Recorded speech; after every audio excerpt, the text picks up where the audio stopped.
Press మిత్రులందరికీ నమస్కారం తెలియజేస్తున్నాను.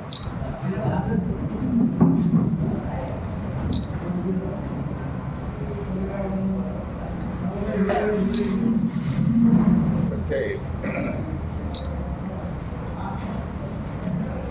సిరిసిల్ల నియోజకవర్గంలో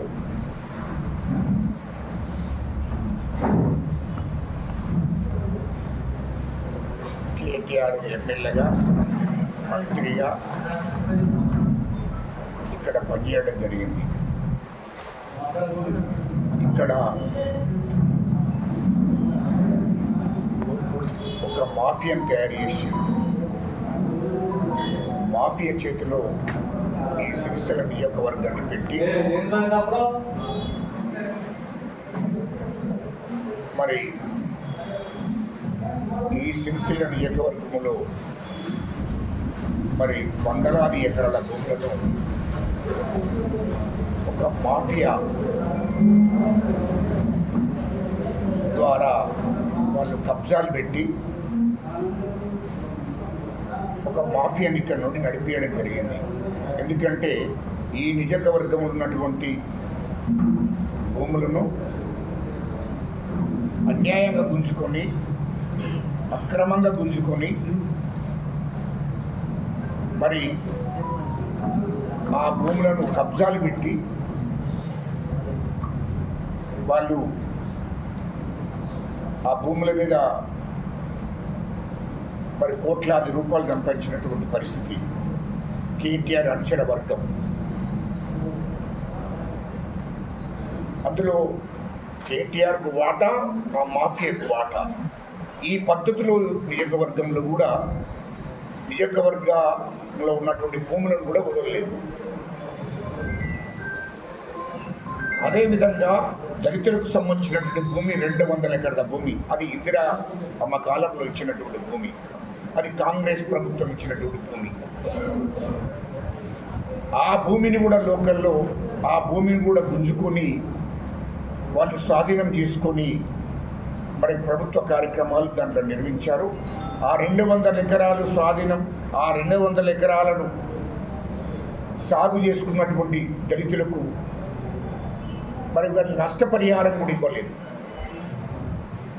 అదేవిధంగా 400 ఎకరాల భూమిని కూడా లాక్కోవడం జరిగింది.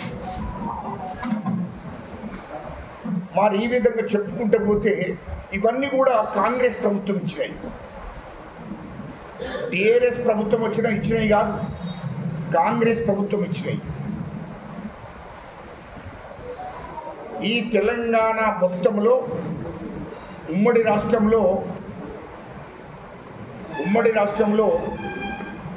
25 లక్షల ఎకరాల భూమిని ఆనాడు ఇందిరమ్మ గారు ప్రధానమంత్రి ఉన్నప్పుడు, అప్పుడు ఉమ్మడి రాష్ట్రంలో కూడా కాంగ్రెస్ పార్టీ అధికారంలో ఉన్నప్పుడు 25 లక్షల ఎకరాల భూమిని దళితులకు, గిరిజనులకు, పట్టడుగు వర్గాలకు పంచారు. తెలంగాణ ప్రాంతంలో నిరుపేద దళితులు ఉన్నారని 15 లక్షల ఎకరాల భూమిని నిరుపేద దళితులకు, అణగారిన కులాలకు ఇచ్చింది. ఇందిరాగాంధీ ప్రధానమంత్రిగా ఉన్నప్పుడు ఇందిరమ్మ కాలంలో కాంగ్రెస్ ప్రభుత్వము 15 లక్షల ఎకరాల భూమిని తెలంగాణ మొత్తము పంచడం జరిగింది. పేద ప్రజలకు, దళితులకు ముఖ్యంగా ఆ భూములు ఇస్తే ఆనాడు దళితులు, గిరిజనులు, ఆదివాసీలు కష్టపడి దాన్ని సాగు చేసుకున్న ఒక కుటుంబానికి 2 ఎకరాలు, ఎకరము, 3 ఎకరాలు, 5 ఎకరాలు ఆ భూములలో పంటలు పండించుకొని వాళ్ళు జీవించారు. అలాంటి భూములను కేసీఆర్ ఈ రాష్ట్రానికి ముఖ్యమంత్రి అయిన తర్వాత ఆ భూములను మొత్తం దళిత, గిరిజనులు, ఆదివాసుల భూములన్నీ గుంజుకొని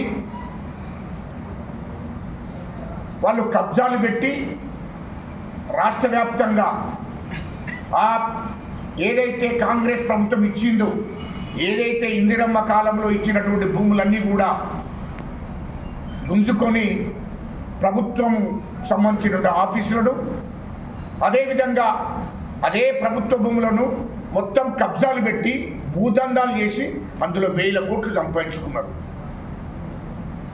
కేసీఆర్ కుటుంబం. ఇంకా అంత దుర్మార్గమైన పరిపాలన ఎక్కడన్నా ఉంటుందా? కాంగ్రెస్ ప్రభుత్వం ఇచ్చిన భూములు, అది ఎవడో ఇచ్చిన భూములు కాదు. ఆనాడు ఇందిరమ్మ గారు ఈ పేద ప్రజలను, దళితులను, గిరిజనులను, ఆదివాసులను గుర్తించి ఈ నిరుపేదలకు నేను భూములు ఇవ్వాలి, వీళ్ళకు ఉండడానికి ఇల్లు లేదు, గుడిసె లేదు, తినడానికి తిండి లేదు అని గుర్తించి ఆనాడు ఇందిరమ్మ ప్రతి పేదవాడికి ఎకరము, 2 ఎకరాలు, 3 ఎకరాలు, 5 ఎకరాల భూములను ఇవ్వడం జరిగింది. దాన్ని సాగు చేసుకుంటూ ఆ కుటుంబాన్ని పోషించుకుంటూ జీవించారు దళిత, గిరిజనులు, ఆదివాసులు. అలాంటి భూములను కూడా ఈ రాష్ట్రానికి కేసీఆర్ ముఖ్యమంత్రి అయిన తర్వాత ఆ భూములను కూడా గుంజుకున్నారు. ఇది మీ మీడియా ద్వారా ప్రజలకు తెలియాలి, వాస్తవాలు నిలవాలి.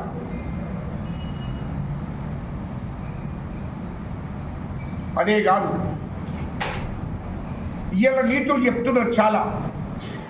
తెలంగాణ వస్తే ఇది కేసీఆర్ వచ్చినాకనే తెలంగాణ ఉద్యమం మొదలు కాలేదు. 1969లో తెలంగాణ ఉద్యమం మొదలైంది. ఆనాడు తెలంగాణ కోసం 369 మంది చనిపోయారు. ఆనాటి నుండి 2014 దాకా ఉద్యమాలు ఎక్కడ ఆగలే. అనేక రూపంలో ఉద్యమాలు వచ్చాయి. ఆనాడు 1969లో 369 మంది చనిపోతే అప్పటి నుండి 2014 దాకా అనేక రూపంలో ఉద్యమాలు నడిపించారు తెలంగాణ ప్రజలు. ఇవాళ విద్యార్థులు,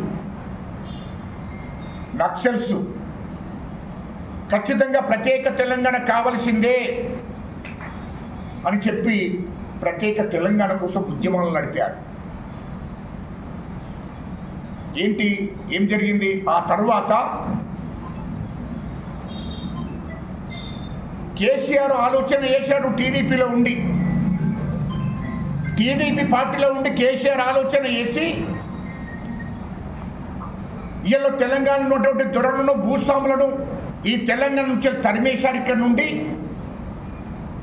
కాబట్టి హైదరాబాద్లో కూర్చొని టీడీపీ పార్టీలో ఉండి, అప్పుడు తెలుగుదేశం పార్టీలో ఉండి కొంతమంది భూస్వాములు కేసీఆర్ తోని పాటు ఇంకొక 10 నుంచి 20 మంది భూస్వాములు కూర్చొని ఖచ్చితంగా తెలంగాణ సెంటిమెంట్ మీద పార్టీ పెట్టుకుంటే తప్ప, మరి ఒక దిక్కు కమ్మలు, ఒక దిక్కు రెడ్లు పరిపాలిస్తున్నారు, మనం కూడా ఈ రాష్ట్రాన్ని పరిపాలించాలని ఒక దుర్మార్గమైన ఆలోచన చేసి 2001లో భూస్వాములు అందరూ మాట్లాడుకొని కేసీఆర్ను ముందట పెట్టి ఆనాడు టీఆర్ఎస్ పార్టీని పెట్టుకోవడం జరిగింది. టీఆర్ఎస్ పార్టీని పెట్టేదానికన్నా ముందు ఆ పార్టీలో, టీఆర్ఎస్ పార్టీలో ఎవరిని దొరలను, భూస్వాములను రానియకు అని చెప్పి కేసీఆర్ కూడా డైరెక్షన్ ఇచ్చారు. కేసీఆర్ కూడా ఎవరిని కూడా దొరలు, భూస్వాములను ఈ పార్టీలో తీసుకోవద్దు, బీసీలను, ఎస్సీలను, ఎస్టీలను, మైనార్టీలను తీసుకొని సెంటిమెంట్తోని రెచ్చగొట్టాలి వీళ్ళే మన జెండాలు పట్టుకొని ఊళ్ళకి వెళ్ళిపోతారని చెప్పి తెలంగాణ సెంటిమెంట్ మీద పార్టీని పెట్టుకున్నాడు. ఆ తర్వాత 2004లో ఎలక్షన్లు వచ్చాయి. 2004లో ఎలక్షన్లు వచ్చాయి. ఎలక్షన్లో పోటీ చేశాడు, కాంగ్రెస్తో పొత్తు పెట్టుకున్నాడు. 2009లో టీడీపీతో పొత్తు పెట్టుకున్నాడు. మళ్ళీ మధ్యలో ఉప ఎన్నికలు వచ్చాయి. ఇవన్నీ మీ మీడియాకి ఎందుకు చెప్తున్నానంటే, అయిన రాజకీయాల కోసమే, అధికారం కోసమే పార్టీ పెట్టుకున్నాడు, తెలంగాణ కోసం పార్టీ పెట్టలేదు, లేకుంటే తెలంగాణ రాష్ట్రం రావడం కోసం పార్టీ పెట్టలేదు అని చెప్తున్నా. చాలామంది కూడా తెలంగాణ ఏమంటారు, తెలంగాణ ఏదో మహాత్ముడు తెలంగాణ తెలంగాణ తీసుకొచ్చిండు. తెలంగాణ ఎవడో జాతిపీత అన్నట, నాకు తెలియదు వాడెవడో తెలంగాణ జాతిపీత, తెలంగాణ బాపు. తెలంగాణ బాపు అని ఎవరిని మాట్లాడతారు? తెలంగాణ బాపు అని గాంధీని మాట్లాడతారు. ఈ దేశానికి స్వతంత్రం తీసుకొచ్చిన గాంధీ తెలంగాణ బాపు. నీతి నిజాయితీగా ఉద్యమాలు చేసి ప్రాణత్యాగం చేసిన గాంధీ తాత ఆయన పితామహుడు, మహాత్ముడు. కానీ ఇక నేను మాట్లాడితే మీ అందరికి ఇబ్బంది అనిపిస్తుంది, కానీ నేను ఆ మాటలు నా నోట మాట్లాడదలుచుకోలేదు. అంటే తెలంగాణ కోసము, దయచేసి చెప్తున్నా, తెలంగాణ కోసం ఆయన రాలే, రాజకీయ అధికారం కోసం వచ్చాడు. రాజకీయాలు చేయడం కోసం పార్టీ పెట్టుకున్నాడు. ఇయలో 2009, 2008 నుంచి వెళ్ళి మొత్తం తెలంగాణ వ్యాప్తంగా విద్యార్థులు, యువత, కార్మికులు, కర్షకులు 4 కోట్ల మంది ప్రజలు బయటికి వెళ్ళారు. మాకు తెలంగాణ రాష్ట్రం కావాల్సిందే. ఇవాళ నేను తెలంగాణ ఉద్యమానికి నాయకత్వం వహించాను. తెలంగాణ ప్రజా సంఘాల చైర్మన్గా నేను, తెలంగాణ విద్యార్థి నాయకులుగా రాజారాం యాదవ్, ప్రడమర్తి రవి, అద్దంకి దయాకర్ లాంటి వాళ్ళు, అదేవిధంగా కోదండరామ్ గారు, కొండ లక్ష్మణ్ బాపూజీ గారు. ఈ జాతిపీత ఎవరయ్యో? కొండ లక్ష్మణ్ బాపూజీని తెలంగాణ జాతిపీత అనాలి. అసలు జాతిపీత ఎవరు? కొండ లక్ష్మణ్ బాపూజీ గారిని జాతిపీత అనాలి, జయశంకర్ గారిని జాతిపీత అనాలి. అది అర్థం ఉంటుంది. ఒక తాగుబోతును, ఒక గుండాను, ఈ రాష్ట్రాన్ని దోషణని జాతిపీత అంటే ఎట్లా అంటారండి? నాకు అర్థం కాలేదు. ఈ రాష్ట్రాన్ని దోపిడీ చేసినోడిని, తెలంగాణ సెంటిమెంట్ను వాడుకొని రాజకీయ అధికారంలోకి వచ్చినటువంటి వాడిని వీళ్ళను జాతిపీత అంటారా? ఇలా కొండ లక్ష్మణ్ బాపూజీ గారిని ఎందుకు జాతిపీత అనవలసి వస్తుందంటే 69లోనే రాజీనామా చేశాడు ఆయన ఈ తెలంగాణ రాష్ట్రం కోసం. నేను తెలంగాణ రాష్ట్రం ఏర్పడదాకా నేను మంత్రి పదవి వద్దు, నాకు ఎమ్మెల్యే పదవి వద్దు, ఎంపీ పదవి వద్దు అని చెప్పి ఆనాడు మంత్రి పదవికి రాజీనామా చేశాడు. ఆనాడు రాజీనామా చేసిందంటే మళ్ళీ కాంగ్రెస్ పార్టీలో ఏ పదవి కూడా తీసుకోలేదు ఆయన. నాకు తెలంగాణ రాష్ట్రమే ముఖ్యము, తెలంగాణ రాష్ట్రం వచ్చినాడే నేను మళ్ళీ పదవి బాధ్యతలు తీసుకుంటా, అప్పటిదాకా నాకు వద్దు అని చెప్పి ప్రమాణం చేసి దాన్ని రాజీనామా చేశాడు. ఆ రోజు నుంచి వెళ్ళి తెలంగాణ వచ్చేదాకా కూడా ఆయన ఏ పదవి కూడా తీసుకోలేదు. కానీ ఆ మహానుభావుడు తెలంగాణ రాకముందే చనిపోయాడు. ఆయనను జాతిపీత అంటారు. అసలైన జాతిపీత ఎవరు? కొండ లక్ష్మణ్ బాపూజీ గారు అసలైన జాతిపీత, జయశంకర్ గారు అసలైన జాతిపీత.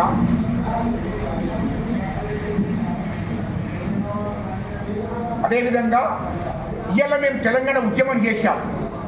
మేము రాజకీయ పార్టీలు పెట్టుకోలే. ఇక్కడ తెలంగాణ రాష్ట్రం కావాలి, తెలంగాణ రాష్ట్రం కోసమే ఉద్యమాలు చేయాలి అని చెప్పి మేము ఉద్యమాలు చేశాం.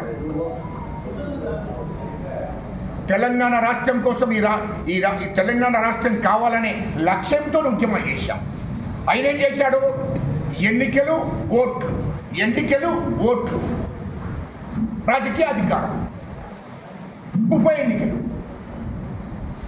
ఇవి తప్ప ఆయన మొదటి నుండి కూడా చూడండి మీరు 2014 దాకా 1200 మంది బిడ్డలు చనిపోయారు.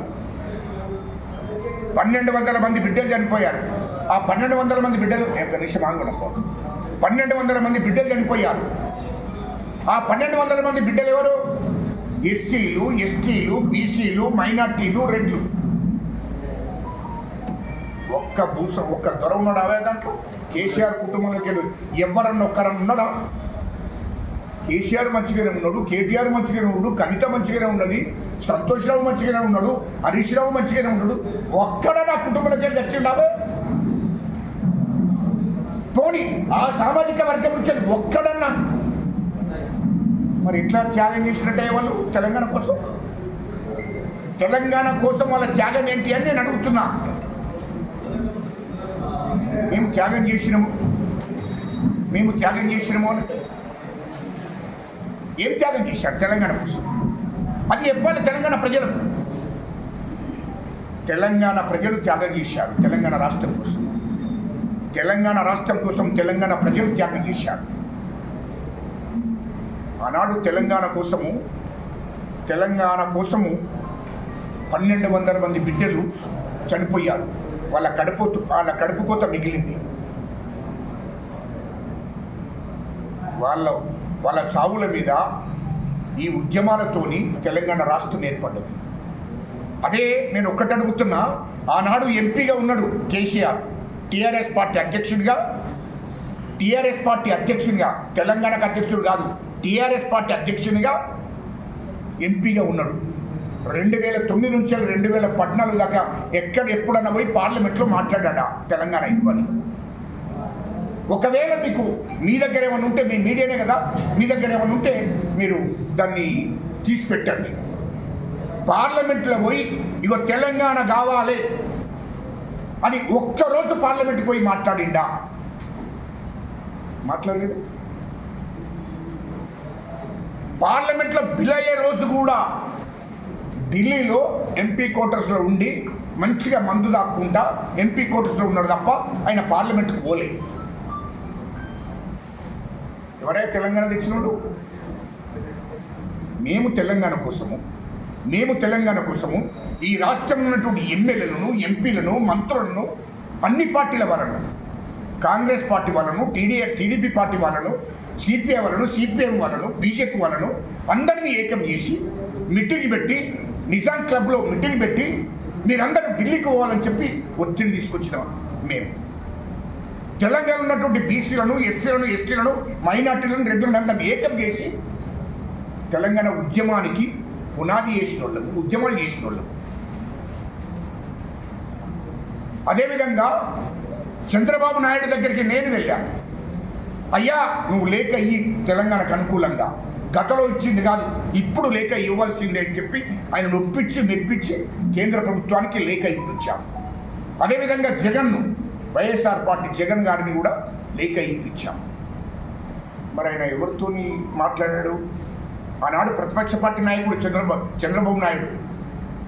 ఆయన ఉమ్మడి రాష్ట్రంలో 95 సీట్లు ఉన్నాయి టీడీపీ ఎమ్మెల్యేలు. ఆయన ప్రతిపక్ష పార్టీ నాయకుడు. కేంద్ర ప్రభుత్వము ఆ శ్రీకృష్ణ కమిటీ గిట్ట ప్రతిపక్ష పార్టీ నాయకులు లేఖ కావాల్సిందే మాకంటే అప్పుడు నేను పోయి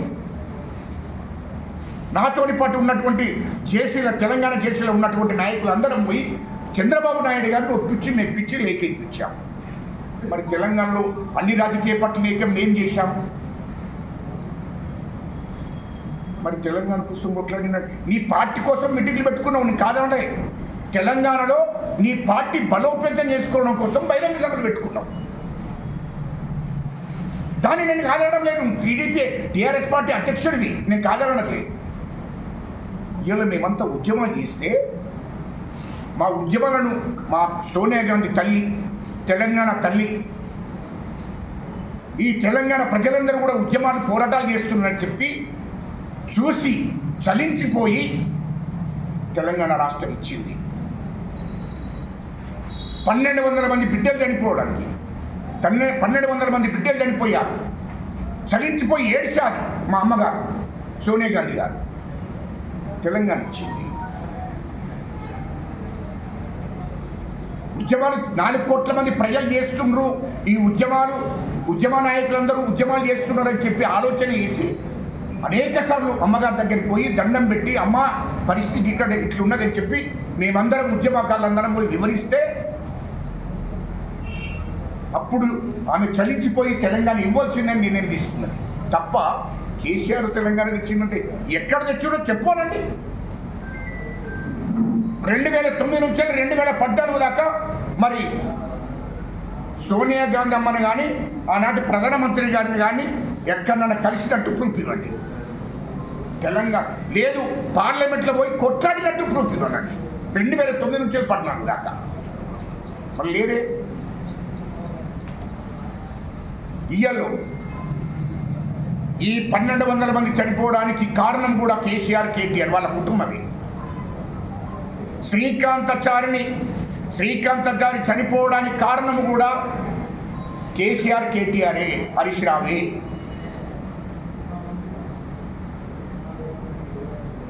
ఇయ్యాల ఉస్మానియా యూనివర్సిటీలో విద్యార్థులు పెట్రోల్ పోసి తగలబెట్టి ఇచ్చిందే కూడా కేసీఆర్, కేటీఆర్, హరీష్ రావు కుటుంబమే, వాళ్ళే. ఇది వాస్తవం కాదా? ఇయ్యోళ్ళు ఇన్ని త్యాగాల మీద తెలంగాణ వస్తే, ఇన్ని త్యాగాల మీద తెలంగాణ రాష్ట్రం వస్తే 2014లో ఆ సెంటిమెంట్ని మొత్తం ఉపయోగించుకొని ఆయన ముఖ్యమంత్రి అయ్యాడు. ఈ రాష్ట్ర ముఖ్యమంత్రి అయ్యాడు కేసీఆర్. ఒకవేళ ఆనాడు సోనియా గాంధీ అమ్మ తెలంగాణ ఇవ్వకపోతే ఈయన ముఖ్యమంత్రి అయ్యేవాడా? అలాంటి మా కాంగ్రెస్ పార్టీని, ఈ దేశానికి స్వతంత్రం తీసుకొచ్చిన మా కాంగ్రెస్ పార్టీ, ఈ తెలంగాణ రాష్ట్రం ఇచ్చిన కాంగ్రెస్ పార్టీ, ఆ పార్టీని పట్టుకొని ఇష్టం వచ్చినట్టు కేటీఆర్, ఇష్టం వచ్చినట్టు నోటికి ఎట్లా వస్తే అట్లా మాట్లాడితే చేతులు కట్టుకొని కూర్చుంటామా మేము? మా ముఖ్యమంత్రి రేవంత్ రెడ్డి గారిని ఇష్టం వచ్చినట్టు మాట్లాడితే మేము చేతులు కట్టుకొని కూర్చుంటామా? ఏం తమాషగా? అదే గజ్జలకాంతం మాట్లాడితే అరే ఇట్లా మాట్లాడింది ఏంటి అంటే, నువ్వు దళితులను మాట్లాడచ్చు, బడుగు బలైన వర్గాలను మాట్లాడచ్చు, మా కాంగ్రెస్ పార్టీని మాట్లాడచ్చు, మా రేవంత్ రెడ్డి గారిని, మా రాష్ట్ర ముఖ్యమంత్రిని మాట్లాడచ్చు, కానీ మేము మాట్లాడకూడదు ఏంటే? మాకు అర్థం కాలేదు. అరే ఏమిట్లా గొప్పరవై నాకు అర్థం కాలేదు. నీ అయ్య ముఖ్యమంత్రి అయినా, నువ్వు మంత్రి అయినావు, అంతే కదా. నువ్వేమైనా ఉద్యమకారున్నా? మేము ఉద్యమాలు చేసిన చరిత్ర ఉంది, మేము పోరాటాలు చేసిన చరిత్ర ఉంది, తెలంగాణ కోసం అహానిస్తులు కష్టపడే చరిత్ర ఉంది. మరి నీ చరిత్ర ఎందుకు ఒకసారి చెప్పు. మరి మాకు అర్థం కాలేదు. నీ చరిత్ర నాకు చెప్పు. నువ్వు మంత్రి అయితే నేనేం చేయాలి?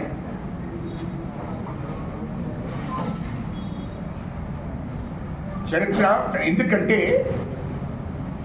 నీవు ఇష్టం వచ్చినట్టు కాంగ్రెస్ పార్టీని, ఇష్టం వచ్చినట్టు మా ముఖ్యమంత్రి గారిని ఇవాళ నేను మాట్లాడడం కాదు.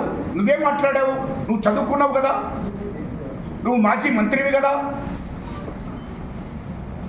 నీకు చట్టాల గురించి తెలుసా, రాజ్యాంగం గురించి తెలుసా? తెలంగాణ ఇచ్చిన పార్టీని కాంగ్రెస్ పార్టీని మాట్లాడతావా? లుచ్చగాళ్ళు కాంగ్రెస్ వాళ్ళు అంటే ఏమనుకుంటారు? తమాషలా? కాంగ్రెస్ పార్టీని మాట్లాడడం, మా ముఖ్యమంత్రి రేవంత్ రెడ్డి గారిని మాట్లాడడం నోటికి వచ్చినట్టు బాగుండదు. ముందున్నది ఇంకా ముందున్నది. ఎవడు నీకు తాటాకు చప్పుట్లకు భయపడ్డాడు ఎవడు లేడు ఇక్కడ. అది గుర్తుపెట్టుకో కేటీఆర్. నువ్వు ఏది మాట్లాడినా ఇక్కడ పడడానికి ఎవరు లేరు. కాంగ్రెస్ పార్టీకి 140 ఏళ్ళ చరిత్ర ఉంది. కాంగ్రెస్ పార్టీకి 140 ఏళ్ళ చరిత్ర ఉంది. ఈ దేశానికి స్వతంత్రం తీసుకొచ్చిందే కాంగ్రెస్ పార్టీ. ఈ దేశ ప్రజలను కాపాడిందే కాంగ్రెస్ పార్టీ. తెలంగాణ రాష్ట్రం ఇచ్చిందే కాంగ్రెస్ పార్టీ.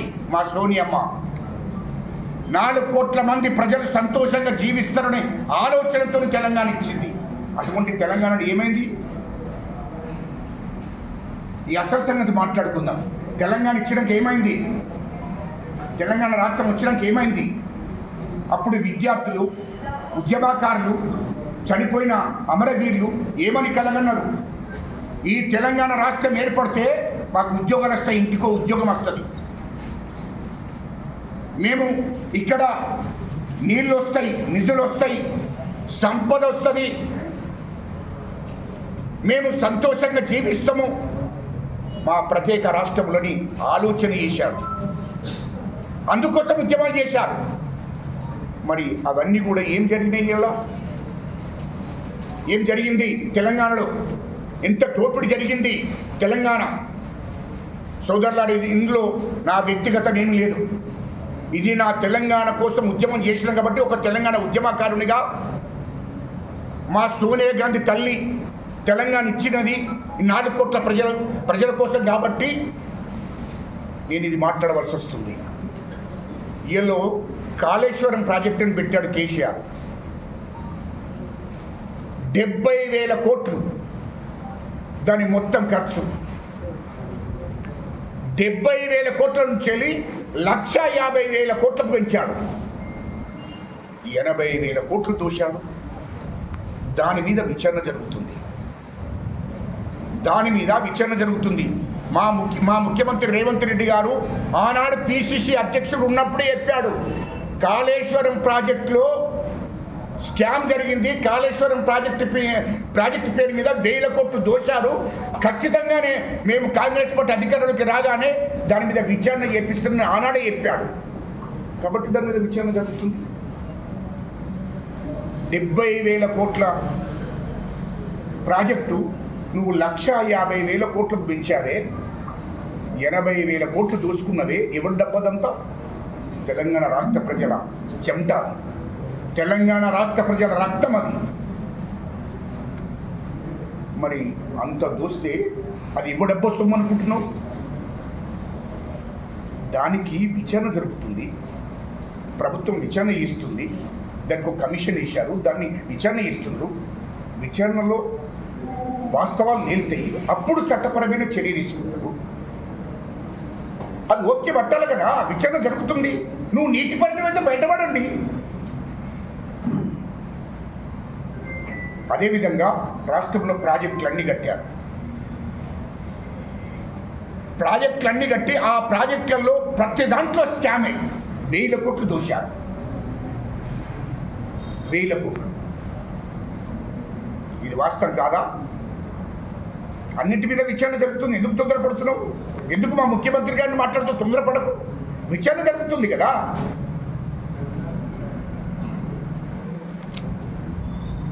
అదేవిధంగా కార్ రేసింగ్ అని పెట్టాడు. ఈ కార్ రేసింగ్ అని పెట్టాడు. 650 కోట్లు. 650 కోట్లు. ఎందుకు ఈ విషయం చెప్తున్నట్టే అన్నిటి మీద విచారణ జరుగుతుంది.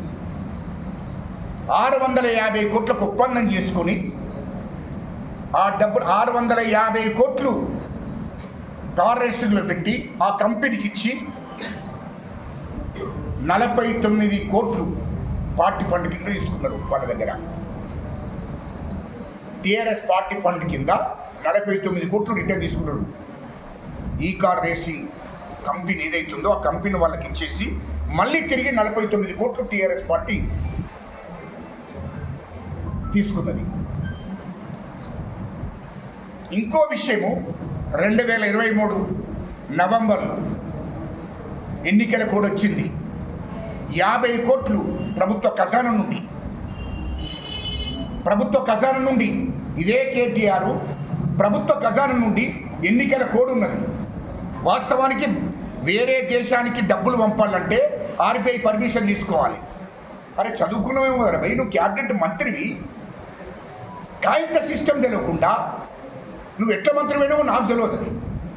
ప్రభుత్వ సొమ్ము 50 కోట్లు, ఇటు ఒక దిక్కు ఎన్నికల కోడ్ ఉన్నది. ఎన్నికల కోడ్ ఉండగా ప్రభుత్వ ఖజానా నుంచి రూపాయి కూడా తీయకూడదు. అది నియ నిబంధనలు తుంగలో దొక్కేసి ఒక దిక్కు ఎన్నికల కోడ్ ఉన్నది, 50 కోట్లు లండన్కు పంపించాడు. వాస్తవానికి ప్రభుత్వ ఖజానా నుంచి వెళ్ళి వేరే దేశానికి డబ్బులు పంపాలంటే ఆర్బీఐ పర్మిషన్ తీసుకోవాలి, క్యాబినెట్ ఆమోదం ఉండాలి.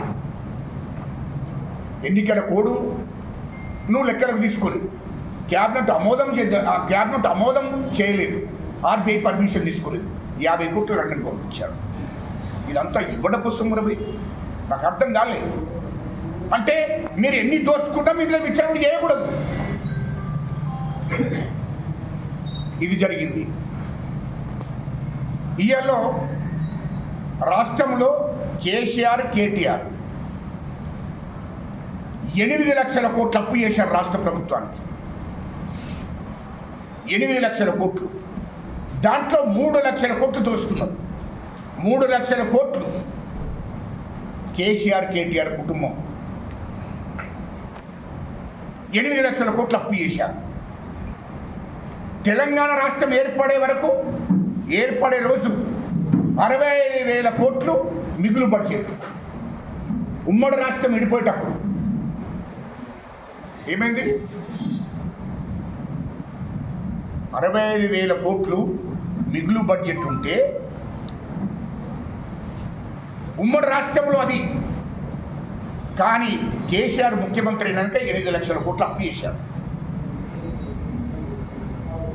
ఈ రాష్ట్రాన్ని మొత్తము నీళ్ళ పేరు మీద, నిధుల పేరు మీద, ప్రాజెక్టుల పేరు మీద అనేక రకాలుగా మొత్తం 1000 కోట్లు దూషేశారు.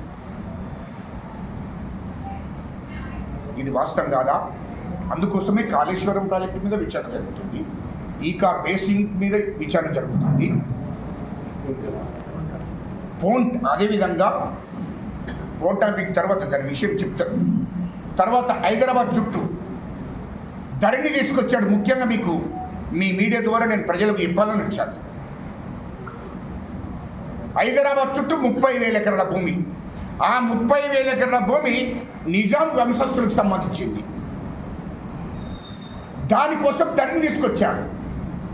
రెండోది, ఊళ్ళల్లో భూస్వాములు దొరలు ఆనాడు నక్సలు ఎల్లగొడితే ఇక్కడి నుంచి వెళ్ళిపోయింది ఆ రోజు. అదేవిధంగా భూ సంస్కరణ చట్టం తీసుకొచ్చింది ఇందిరమ్మ గారు. ఆ మిగులు భూములు ఏవైతున్నాయో ఆ తర్వాత నక్సలైట్లు ఎప్పుడైతే దొరలు ఎల్లగొట్టారో ఊళ్ళ నుంచి వెళ్ళి తిరిగి హైదరాబాద్ చేరుకున్నారు. అదే దొరలు మళ్ళీ తిరిగి ఆ భూములను కబ్జా పెట్టుకోపోమని చెప్పి ధరణి దానికోసం తీసుకొచ్చాడు. మొదలేమో ఈ హైదరాబాద్ చుట్టూ 30,000 ఎకరాల భూమిని 30,000 ఎకరాల భూమి అది నిజాం వంశస్థులకు సంబంధించిన భూమి. దానికోసం ధరణి తీసుకొచ్చి దాన్ని రికార్డుకి ఎక్కించుకొని ఆ 30,000 ఎకరాల భూమిని కేసీఆర్ బినామీ, కేటీఆర్ బినామీ, హరీష్ రావు బినామీ, కవిత బినామీ 30,000 ఎకరాల భూమిని హైదరాబాద్ చుట్టూ వాళ్ళ బినామీల పేర్ల మీద చేయించుకొని 10,000 ఎకరాల భూమిని అమ్మేశారు. 10 ఏళ్లలో 10,000 ఎకరాల భూమిని అమ్మేసి ఆ డబ్బునంతా అమెరికాకు తరలించాడు కేటీఆర్. అదేవిధంగా ఏ భూస్వాములైతే, ఏ దొరలైతే ఊర్లలో మండలాల్లో భూములను వదిలేసి హైదరాబాద్ చేరుకున్నారో తిరిగి మళ్ళీ వాళ్ళు ఈ ధరణి వచ్చిన తర్వాత కేసీఆర్ ఈ 30,000 ఎకరాల కోసం ప్లస్ ఈ భూస్వాములు దొరలు ఏదైతే విడిచిపెట్టిపోయారో ఆ భూములను మళ్ళీ వాళ్లకు రికార్డుకి ఎక్కించి, ధరణి పేరు మీద రికార్డుకి ఎక్కించి మళ్ళీ వాళ్ళ పాస్బుక్లు వాళ్ళకి ఇప్పించాడు. తెలంగాణ రాష్ట్రం వచ్చిన తర్వాత ఈ భూములు ఏవైతే ఆ భూములు విడిచిపెట్టిపోతే పేదవాళ్ళు సాగు చేసుకొని దున్నుకుంటున్నారో మళ్ళీ ఆ భూములను గుంజుకొని రికార్డుకి ఎక్కించి ధరణిల పాస్బుక్లు తీసి మళ్ళీ వాళ్ళ పేరు మీద వాళ్ళకి ఇవ్వడం జరిగింది. ఈ 30,000 ఎకరాలేమో వీళ్ళు కబ్జా చేశారు. మరి వీళ్ళ పేరు మీద ధరణి తీసుకొచ్చిందా 30,000 ఎకరాల కోసం?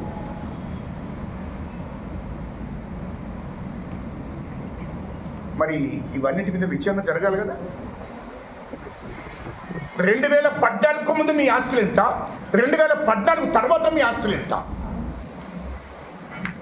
అది చెప్పాలండి. 2014 ముందు నేనైతే ఉద్యమం చేస్తున్నాను కదా, 2014 అందరం కలిసే తెలంగాణ ఉద్యమం చేస్తున్నాం కదా, అప్పుడు మీ ఆస్తులు ఎంత? బంజారాహిల్స్లో ఒక ఇల్లు మాత్రమే ఉన్నది.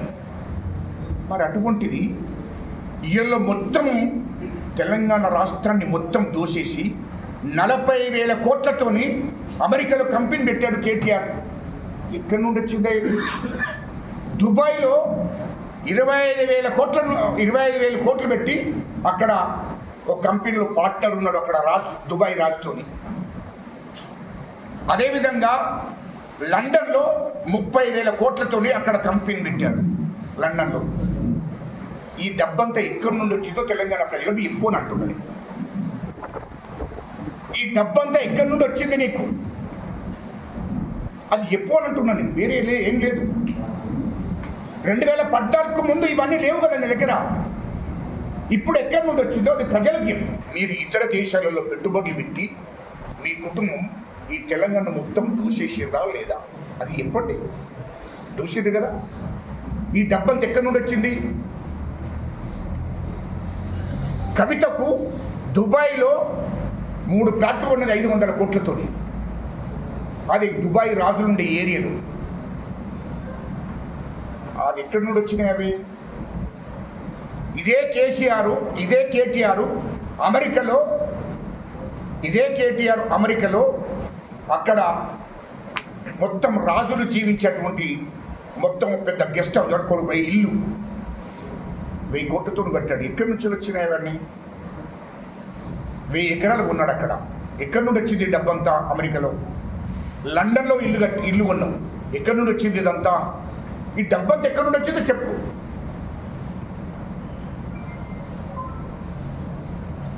నీ బావ హరీష్ రావు సింగపూర్లో 25,000 కోట్లు పెట్టి కంపెనీ పెట్టాడు. ఈ డబ్బంతా ఎక్కడిది? దాన్నే నేను అడుగుతున్నా, వేరే ఏమి లేదు నేను అడిగేది. ఇది వాస్తవం కాకపోతే చెప్పుకోనండి, ఇది వాస్తవాలు కాకపోతే చెప్పుకోనండి. అమెరికా పోతాడు, అక్కడ 15 ఎవడో పిలుస్తాడంట వీళ్ళు, నాకు తెలియదు. ఈ దేశం అది ధనిక దేశము అమెరికాలో కూడా ఎవరైనా పిలుస్తారట. ఆ 3 నెలలకు 6 నెలలకు వస్తే పోతాడు. ఆడేదో మీటింగ్ అని పోతాడు, అది 1 గంటనో 2 గంటలు చూసుకుంటాడు. కంపెనీ పనులు పడతాడు. ఆయన వ్యాపారాలు. ఇప్పుడు లండన్ పోయిండు. లండన్ ఎందుకు వస్తున్నామంటే ఏదో ఎవడో వెళ్తాడట వీళ్ళను. ఇక దేశంలో ఎవరు లేడు, ప్రపంచంలో ఎవరు లేడు. అరే మీరు మొత్తం ఈ తెలంగాణ రాష్ట్రాన్ని ఉద్ధరించారు, భారతదేశాన్ని బాగా ఉద్ధరించారని చెప్పి వీడిని ఎవడో వెళ్తాడు. నాకు తెలియదు ఆ విషయం. లండన్ పోయిండు. ఆ తర్వాత మళ్ళీ దుబాయ్ పోతాడు, వ్యాపారం చూసుకుంటాడు. ఎక్కడి నుండి వచ్చింది ఈ డబ్బు? తెలంగాణ ప్రజలకు చెప్పు. తర్వాత హైదరాబాదులో 5 అంతస్తుల బిల్డింగ్ కట్టింది అండర్ గ్రౌండ్లో 500 కోట్లతో. 100 ఎకరాలలో గెస్ట్ హౌస్ పెట్టాడు. ఎక్కడి నుండి వచ్చింది ఇదంతా? కవిత 100 ఎకరాల్లో గెస్ట్ హౌస్ ఉంటుంది, ఆమె ఫామ్ హౌస్. ఎక్కడి నుండి వచ్చింది? హరీష్ రావుకు గెస్ట్ హౌస్ ఉంటుంది. ఎక్కడి నుండి వచ్చింది ఇదంతా? 500 కోట్లతోని ఇల్లు కట్టి దాంట్లో ఫర్నిచర్ కూడా, కూర్చుంటే కుర్చీ కూడా, టీ కప్పు కూడా ఇక్కడిది కాదు, అది బయట దేశం నుంచి తెప్పించాడు. ఎక్కడి నుండి వచ్చింది డబ్బు? నేను అదే అడుగుతున్నా. ఇదే కవితక్క మరి హైదరాబాద్ బంజారా హిల్స్లో 180 కోట్లతో ఇల్లు కట్టింది. మరి 50 కోట్లతో ఫర్నిచర్ తెప్పించింది వేరే దేశం నుంచి. ఆమె టీ తాగే కప్పు కూడా ఇక్కడిది కాదు. ఈ డబ్బంతా ఎక్కడి నుండి వచ్చిందో ప్రజలకు చెప్పుకున్నట్టున్న వేరే ఉద్దేశం ఏమి లేదు. ఇంత దోపిడీ చేసి మళ్ళీ మేమంతా నీతిపరులము అని చెప్పి ఈ ప్రజలను నమ్మించి మోసం చేసి దగా చేసి మీరు మళ్ళా మా కాంగ్రెస్ పార్టీని మాట్లాడుతున్నావు, మా ముఖ్యమంత్రి రేవంత్ రెడ్డి గారిని మాట్లాడుతున్నామంటే మేము చేతులు కట్టుకుని కూర్చుంటామా? అదేవిధంగా ఫోన్ టాపింగ్. మీడియా మిత్రులారా, ఈ ఫోన్ టాపింగ్ అనేది ఈ ఫోన్ టాపింగ్ అనేది ఎవరు చేస్తారండి? నాకు తెలియదు. దేశానికి ప్రమాదం ఉంటుంది, రాష్ట్రానికి ప్రమాదం ఉంది అనుకున్నప్పుడు దేశం నష్టం జరిగే ప్రమాదం ఉంది, దేశ ప్రజలకు నష్టం జరిగే ప్రమాదం ఉంది, రాష్ట్ర ప్రజలకు నష్టం జరిగే ప్రమాదం ఉంది అని చెప్పి అనుకున్నప్పుడు తీవ్రవాదులు, ఉగ్రవాదులు, మావోయిస్టులతో ఇక్కడ నష్టం జరగబోతుంది, విధ్వంసం జరగబోతుంది అనుకున్నప్పుడు కేంద్ర హోంశాఖతో పర్మిషన్ తీసుకుంటారు, రాష్ట్ర హోంశాఖతో పర్మిషన్ తీసుకుంటారు, డీజీపీ గారితో. అది కూడా నిఘా వర్గాలతో వాళ్ళు ఇన్ఫర్మేషన్ తీసుకుంటారు, ఇంటెలిజెన్స్ రిపోర్ట్ పోతుంది. ఇవన్నీ తీసుకున్న తర్వాత వాస్తవం అయితేనే ఫోన్ టాపింగ్ చేయాలి. మరి మీరు అవన్నీ కేంద్ర హోంశాఖకు తెలియకుండా, దాని ఏ నిబంధనలు పాటించకుండా, రాష్ట్రంలో ఉన్నటువంటి డీజీపీ గారికి చెప్పకుండా ఆ ఏ నిబంధనలను తుంగలు చేసి ప్రభాకర్ రావు అనేటువంటి ఒక మూర్ఖుణ్ణి ఆఫీసర్గా పెట్టుకొని, దానికి స్పెషల్ ఆఫీసర్గా పెట్టుకొని ఫోన్ ట్యాపింగ్. ఆ ప్రభాకర్ రావు టీం అంతా ఎవరు అంటే అంత దొరలేదు, భూస్వాములు, వేరేటోళ్ళు ఎవరు లేరు దాంట్లో. ఆ టీంలో వేరే వాళ్ళు లేరు. ప్రభాకర్ రావు అండ్ ఏదైతే వాళ్ళ ట్రూప్ ఉందో ఆయన కింద పనిచేసే వాళ్ళందరూ కూడా, ఒకడు కానిస్టేబుల్, ఒకడు ఎస్ఐ, వాళ్ళు 3 ఏళ్ళ సంవత్సరం లోపల ఎస్ఐ అయిపోయింది, సిఐ అయిపోయింది, డిఎస్పీ అయిపోయింది. మొత్తం వాళ్ళ సామాజిక వర్గం, కేసీఆర్ సామాజిక వర్గానికి సంబంధించిన వాళ్ళనే ప్రభాకర్రావుకు అటాక్ చేసి మొత్తం ఫోన్ ట్యాపింగ్ చేశారు రాష్ట్రంలో. ఎవరు? కాంగ్రెస్ పార్టీ నాయకులు, ముఖ్యంగా మా పిసిసి అధ్యక్షుడు, అప్పుడు ఆనాడు పిసిసి అధ్యక్షుడు మా రేవంత్ రెడ్డి గారిని ఆయన ఇంటి పక్కనే పెట్టాడు. మా ముఖ్యమంత్రి రేవంత్ రెడ్డి గారి, వాళ్ళ మిస్సెస్ గారిది, తర్వాత వాళ్ళ ఫ్యామిలీది, తర్వాత ఇతర పార్టీలకు సంబంధించినట్టు ఇతర పార్టీ మా 650 మంది కాంగ్రెస్ నాయకులే చేశాడు. 650 మంది. మా మహేష్ గౌడ్, మా పిసిసి అధ్యక్షుడు, అదేవిధంగా ఇతర బీజేపీకి సంబంధించినట్టు కిషన్ రెడ్డిది కావచ్చు, మరి రఘునందన్ రావుది కావచ్చు, కేంద్ర హోంశాఖ సహాయ మంత్రి